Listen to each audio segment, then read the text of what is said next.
There are a number of reasons why people have trouble perceiving hunger and fullness.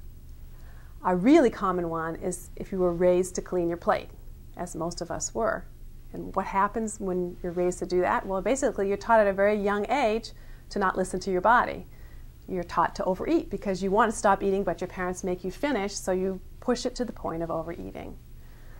Also, a common reason for having trouble perceiving hunger and fullness is if you have been a chronic dieter or frequently restricted your food intake, because then you've constantly eaten in an external way and ignored your body's call for food when you're hungry. Certainly people who have struggled with eating disorders have trouble with perceiving hunger and fullness. Also, there are certain medical reasons why people might have trouble.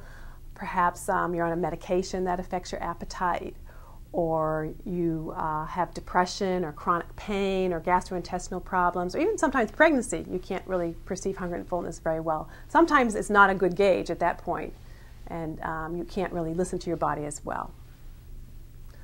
There are also emotional reasons why people have trouble perceiving hunger and fullness.